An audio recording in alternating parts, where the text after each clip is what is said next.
nakakaloka, yung mata ko, namumulo siya dahil sa paggamit ko ng retinol. Ang ganda talaga. I really love it. Oh my God. Tuloy na yung Boracay natin with Mama. So, na-excite ako. First time ni Mamang makasakay ng aeroplano. Tapos, first time ni Mamang makapunta ng Boracay. Which is yun yung pinaka-goal ko talaga. Yung mga sigat na dadalhin ko pa. Ayan. Tapos, ito. Kukuha lang ko ng dalawang damit. Ito talaga favorite ko talaga yung pantulog na to. Si Mama Angela sa baba. So, ipaprank ko muna siya. Ma, may sabihin ako sa'yo. Hindi tuloy. Hindi na ito matutuloy. Hindi ka lang. Okay lang? Sarap lang? Sarap lang yan.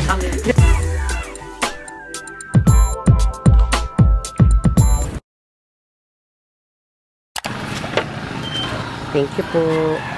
Dito na tayo. Ito naman ako.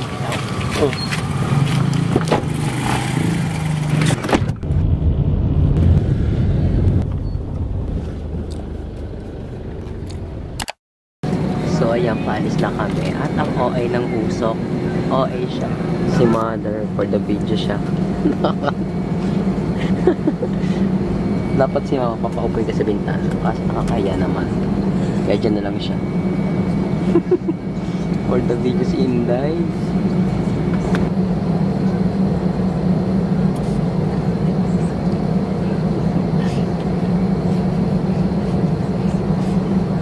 So, di ko na kayo na-update sa ganap kanina kasi kanina nakakaloka. Na last call kami. Buti na lang, na last call. And ano kasi, first time ko sumakay dito sa Terminal 2. Ay, hindi. First time kong sumakay sa AirAsia. Kaya nahihirapan ako, naguluhan ako. Pero dito sa Terminal 2, pangalawang beses ko na. Maliit lang yung Terminal 2. Pero, dito ako. Buti yan talaga, nagtatanong-tanong ako. Kasi kung ito lang tanong-tanong, for sure naiwan na kami kasi mali na pilahan namin. Kasi tinanong ko yung lalaki, dito po ba yung check-in ng hand carriage? Oo. Pero, dun nga talaga. Pero, yung mismong check-in papuntang Katiklan, hindi doon. Kaya, buti na lang tanong-tanong ko kasi kanina pa kami nakapila and sarado siya. Sabi ko, ay mag-6:55 na. Kailangan talaga dapat naka-check-in na kami. Eh, wala pa rin tao. Kaya nagtanong-tanong na ako. Si Mama habang nakapila, ako naman nagtatanong-tanong. Buti na lang talaga. Nagtanong-tanong ako kasi nakita ko na last call na pala kami. Kaya ayun, nakahabol. Kaya di na ako nakapag-vlog. Hindi na ako nakapag-update. Bala ko kasi kanina, kakain mo na kami ni Mama bago sumakay. Kaso, dahil nga na-late kami, dahil nagkagulo-gulo, yun, di na kami nakapag-breakfast. First time ni Mama makasakay ng airplane. And for the video si Inday. Ayan, video siya. So, pagpasyasya nyo na si Mama kung di siya nagsasalita sa vlog. Kasi si Mama, mahihain siya. Shy type siya. Pero masasanay din niya si Inday mag-vlog. Pero si Mama kasi, nangangapa-apa. Tignan niyo talaga, yung pamumula ng mata ko, nakakainis. Namumula siya, pero mawawala din naman yan. This is the outfit. Fresh lang. Inday. Jacket lang siya. So, update ko na lang kayo kapag palipad na. Kasi kanina pa kami dito. Kanina pa, anong oras na? 7:21 na. Dapat lilipad kami. 6:55. Lilipad din. Kasi natik-tik. Dapat 6:55. Nasa himpapawid na airplane. Pero 7:21 wala pa. Ewan ka. Siguro may traffic sa langit, himpapawid. Ayun. Look at my earrings. Ayan. Bili ko pa to sa may H&M. Nabili ko to ng sale. Maganda pa siya. Ayan. Ay, naman ka naman. Bigyan na siya sa'yo. Thank you. Tayo po ay nakakaranas ng pag-alog, kaya mangyari po lamang manatiling nakaupo at siguraduhin nakakabit ang inyong seatbelt. Ang paggamit ng palikuran sa mga oras na ito ay mahigpit na ipinagbabawal. Maraming salamat po. Ayan na si Mama. Pasok na siya. Na-encantadja. Ako, Inday. So, ayan, nakababa na kami. Ay, actually, kakaland lang. Here's Katiklan. At ang OA ng usok. Ay, sorry ma. So, ayan mga mama, andito na kami. Kakababa na kami. And then, andito na kami sa may van. Then, papunta na kami sa aming hotel. Excited ka ba mama? Natutuwa ka ba? Andito na tayo. Siyempre. Siyempre. Sorry, nagsasalita sa vlog. May boses pala ang nanay ko. Pero yun nga, maaga kasi kami nakapunta dito ni Mama. So, ang check-in pa kasi namin is by 12 noon. 12 noon. Hindi ko alam kung 12 noon or 2 o'clock. Pero parang 12 noon. So, dahil maaga pa, kakain na muna kami ni Mama ng breakfast. Hindi pa kasi kami nakakain. Kasi nga kanina, dapat kakain kami. Pero dahil nga nagkagulo-gulo, ayan, hindi kami nakakain. Tapos ang bilis lang din ng flight namin. Kanina nga delay na yung paglipad. Pero parang, hindi ko din sure. Pero ang bilis namin makarating. Kasi balak pa nga namin ni Mama umorder ng kape. Pero hindi na kami naka-order kasi bababa na daw yung plane. So, ayun, sabi ko kay Mama, pagbaba na lang, doon na kayo magkakain and magkakape. Hindi pa ako nagkakape at si Mama hindi na nagkakape. Nagutom ka na ba, Ma? Medyo. Ay, medyo. Nagsasalita na siya. Sisi na lang. Ting, ano na lang. Ganda dito ngayon sa Boracay. Malinis na. Diba? Maganda ba, Ma? Ganda. Diba? Mag-enjoy si Mama dito. Ano, Ma? Abangan niyo yung pagkasirena ni Inday. Abangan niyo yung pagiging serena doon ni Mama. And at the same time, abangan niyo yung magiging vlog namin ni Mother dito. Lalo na si Mama kasi first time ni Mama makasakay ng aeroplano, first time niya rin makapunta ng Boracay. First time mo rin ba ito, Ma? Oo, so, yung first time ni Mama lang. Piyak kasi, nandito na kami sa Boracay. And especially si Mama. Yan, on the way na kami. Buti na lang, hindi maulan ngayon. Pero piko, uulan siya. Pero parang hindi naman siguro ganun kalakas. Basta huwag lang yung bagyo. Okay na naman kasi umuulan, pero huwag lang yung bagyo kasi hindi na siya nakaka-enjoy. Pero yung ulan na parang sweet girl lang, okay lang yun kasi maano mo, may matotolerate mo pa yung ganun eh. May enjoy mo pa eh. Pero yung ulan talaga na may kasama ng hangin, parang niliparin ka na. Huwag naman yan. Pero hopefully na hindi mangyari sa atin yun sa pag-i-stay natin dito sa Boracay. Go, Mama. Kaya mo yan. Ah! Ito ang struggle ng nakawet. So ayan, on the way na kami sa may Boracay Island. Dito pakas kami sa Katiklan. And gaya, naka-speedy boat kami. So pasasyon nyo na ako parang nag-blur. So, Mama. Ayan na si Mama. Maputi ng dagat. Umaya mas maputi pa sa ano mamaya. Ha? Sa mga kalinga. Ako din. Gutom na ako.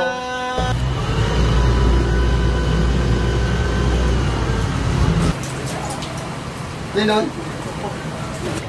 Ay, parang wala to. Ito ah.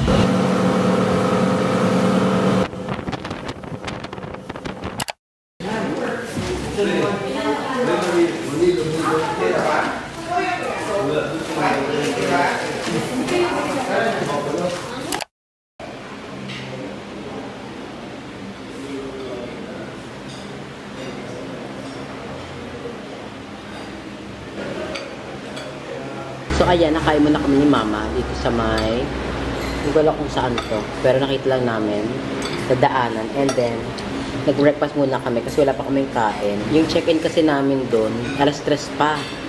Lok ako, kala ko anong oras, pero 3:50 pa lang ng umaga. So matagal-tagal pa, kala ko alas 12 check-in namin, alas 3 pa pala. Walang choice ah, yun talaga. Pero ngayon ako naka-experience ng ang check-in alas 3. Parang lagi naman alas 12. Ayun nga, alas 12 check-in. Kasi check-out alas 12. Yung ano. Now I know. Nakain mo kami ni Mama dito. And then, update ko kayo kung ano mangyayari. Pero, nararamdaman ko inaantok na ako. Ikaw, may inaantok ka rin? Mama, inaantok na. At Ma, chururo, tignan mo.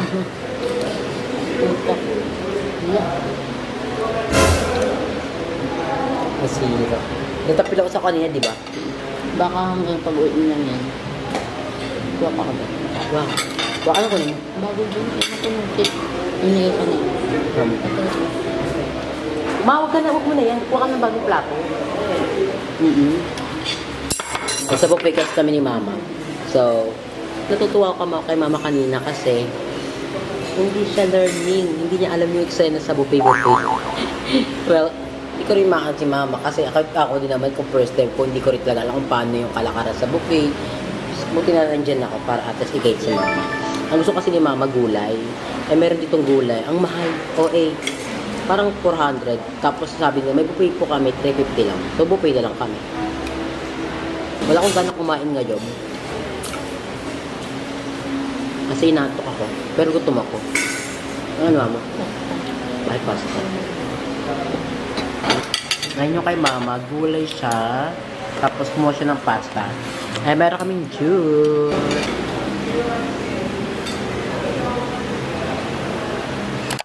So, ayan mga mama, bago ko tapusin yung ating vlog, update ko lang kayo kasi baka maguluhan kayo sa pacing ng vlog natin. Nandito na kami ni mama sa my room and pagkarating namin dito, tulog agad ako. Ako talaga pinakatulog kasi nakarating kami dito maaga. Tapos, ang check-in pa namin alas 3. Pero buti naman, nag-check-in kami dito ng mga 1:50 ganyan or 2 ganyan. Pagkatapos namin ni mama kumain ng breakfast, napag-isipan namin na doon na lang kami sa may lobby muna, magpaubos ng oras hanggang tawagin kami mag-check-in. Habang nakatambay kami sa may lobby, si mama pinatulog ko na. Tapos ako nagsa-cellphone. Sapagkat inaantok na ako, ayoko matulog kasi si mama tulog. Ayoko naman pares kami tulog po kami tanga doon. So, ang nangyari, si mama na lang pinatulog ko. Tapos ako, antok talaga ako. Butin talaga, nakapag-check-in kami mga 1:50 ata or 2. Hindi ko matandaan yung oras. Pagka-check-in namin dito, tulog agad talaga ako. Tapos, magagising ko gabi na, alas 6 na. Sabi ko, ay, pasabog pa lang eksena na ito. Then pagkagising ko, nag-dinner na kami ni mama. Hindi ko na siya na-vlog kasi pagod na pagod yung katawan ko. Napagod ako sa biyahe. Tapos wala pa ako masyadong tulog. So, yun, nangyari. Hindi na ako nakapag-vlog. Kaya ngayon, nag-vlog ako para at least ma-update kayo sa pacing ng vlog natin. And at the same time, para ma-update ko kayo, thank you so much sa Happy Horizon kasi sa kanila ko nag-book ng pagpunta namin dito ni mama sa Boracay. Kaya nag-decide ako na mag-book na lang kaysa sa mag-DIY kasi para malas yung hassle. Nakapagod kasi kapag yung mag-DIY kami ni mama. Especially si mama, ayokong maguluhan sa mga eksena. Ako din kasi hindi ko alam yung pa-DIY na yan. Hindi ako learning sa mga ganyan. Kaya nag-book na lang ako sa Happy Horizon para malas yung stress ko, ganyan. Ang bongga sa kanila kasi napaka-accommodating na mga staff. Tapos, ginaid naman ako kung paano mag-i-eksena, ganyan. Madali lang talaga. Kaya mas gusto ko yung dating eksena, nagpabook na lang ako sa Happy Horizon. Kaya ako nagbabalak kayong pumunta ng Boracay or kung saan man. Kasi nag-offer din sila ng ibang place. Ito yung kanilang Instagram and FB page para dyan nyo lang sila i-contact kung gusto nyo magpabook. Napakabait nila sa akin. And sorry kung hindi ko kayo na-update ng bongga kasi talaga sobrang pagod na pagod talaga ako. Ewan ko ba, pero kapag nagta-travel ako, pinaka nakakapagod talaga yung first day mo talaga. Kasi pagod ka sa biyahe, doon maramdaman. Pero for sure naman niya, kinabukasan, ready na tayo. And excited ako for mama kasi mag-island hopping kami dito. Kaya abangan nyo yan. And hindi pa kami ni mama nakakapunta ng mismo, nung Front Beach. Front Beach ba tawag yan? Front Beach, oo. Kaya, na-excite ako for mama. Si mama tulog dito sa kasi busog siya. Tapos, sarap ng tulog niya kasi ang lamig dito sa kwarto. And by the way, dito kami sa Golden Phoenix. Ang bongga dito kasi beachfront kami. Ang bongga. Pasawag. So, yun na mga mama. Thank you so much for watching and I'll see you on my next vlog. Bye!